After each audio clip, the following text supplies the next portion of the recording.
नाश्ता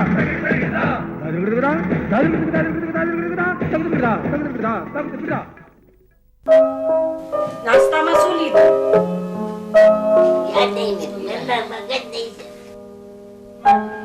माझ्या डोक्यात काय झालं, जास्तीत जास्त विचार करत करत मी लहानपणापासून आता माझ्याकडे दुसरं ट्रॅक्टर मगाशी दाखवलं होतं.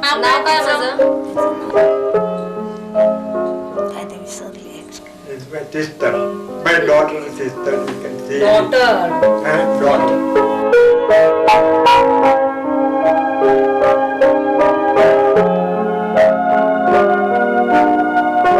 One day, I went to supermarket and surprisingly I met Mrs. Nalawade.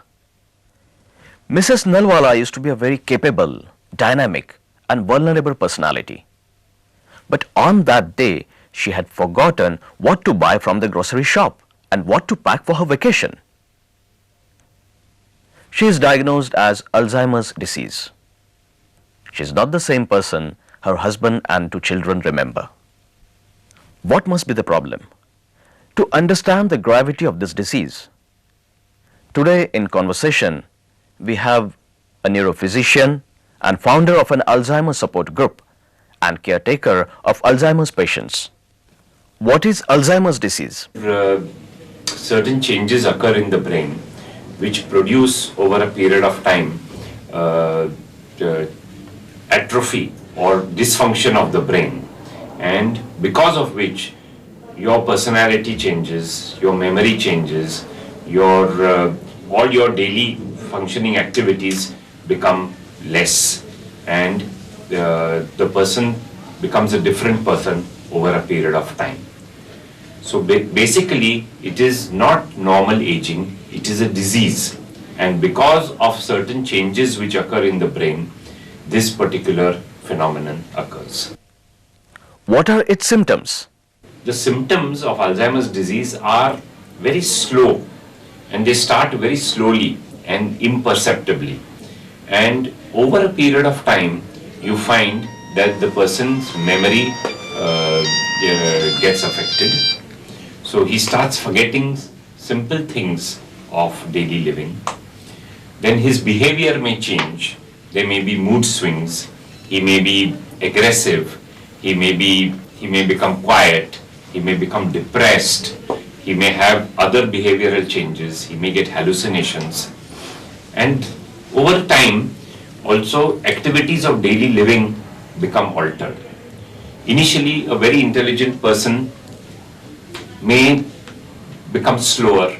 He may not be able to do his bank work. He may not be able to sign his checks.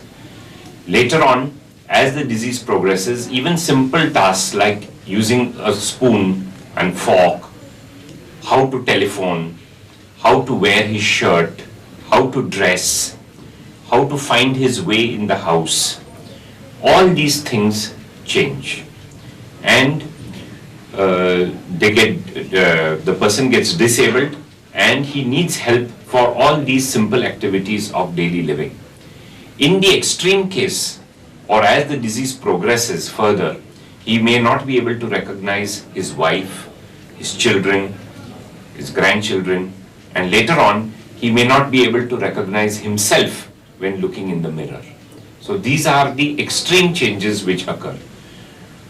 All this is a very slow process. It may take 5 years, 10 years, 15 years to occur, but it is continuously progressive, and there is a progressive downhill course. Very first observation is they have a look of being lost.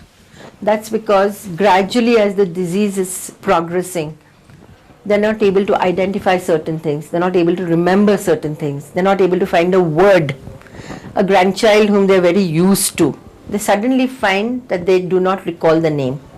So they have a questing look on their face and they have a sense of being lost.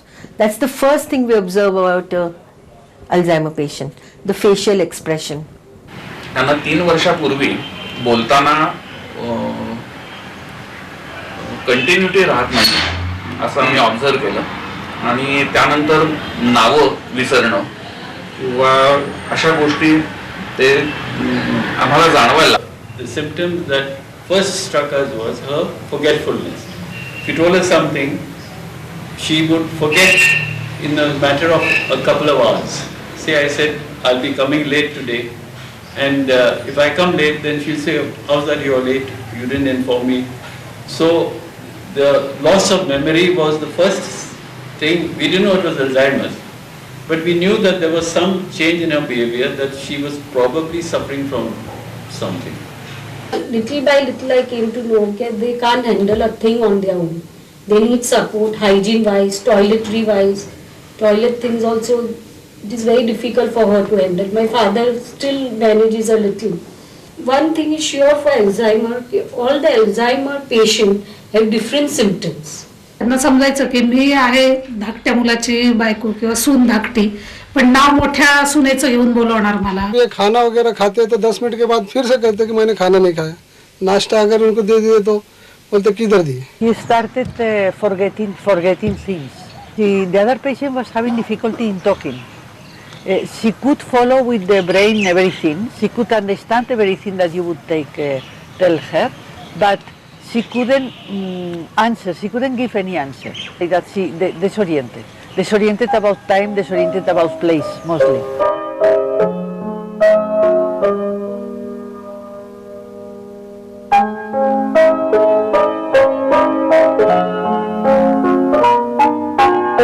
What test ascertain that it is Alzheimer's disease? The most important thing that we need to do first is to take a proper history from the patient, and many times the patient himself cannot give a history, so from the caregivers and from his family, and that really puts us on the track that there is a dysfunction of the higher mental functions and he is likely to be a case of Alzheimer's disease. Then certain detailed psychological assessments can be done by a clinical psychologist or by a neurologist, and we come to the conclusion that there are certain disorders of higher mental function. It is important then to eliminate certain treatable causes like thyroid disorder or drug toxicity or increased pressure in the brain, and that we do by certain blood tests and by doing a CT scan or an MRI. These eliminate the treatable causes of dementia. There is as yet no single diagnostic test of Alzheimer's disease. So by elimination of other factors, we can come to the conclusion that the person has Alzheimer's disease. How to distinguish between normal forgetfulness and Alzheimer's disease? Now, as a person becomes older, actually it starts in the 40s and in the 50s, you tend to forget names and you tend to forget small things. Now, many patients come to us with this, I'm getting Alzheimer's disease and I'm forgetting things. The very fact that he comes to you saying that he's become forgetful shows that he has insight into the problem and that this is not Alzheimer's disease. Most patients of Alzheimer's disease will not complain of memory loss. They are unaware that they have a disorder of memory. And most of these memory lapses, as we call them, are because you are not paying attention or your mind is diverted and therefore you are not paying attention to certain things. And therefore, most of these cases of what we call forgetfulness are benign and do not signify disease and are probably normal aging. In Alzheimer's disease, other associated things come, like disorders of behavior, disorders of activities of daily living, which taken together can only make the diagnosis of Alzheimer's disease. An isolated memory loss should not be diagnosed as Alzheimer's disease. In dementia or forgetfulness, people say that I know you, but I don't know your name. I have seen you, but where have I seen you? And they do recollect or remember something of what has happened previously, which connects us with them. But in an Alzheimer, there is a blank about that. They don't know who you are. They don't know where they met you. They do not know why you have come to see them. So everything is unknown to them.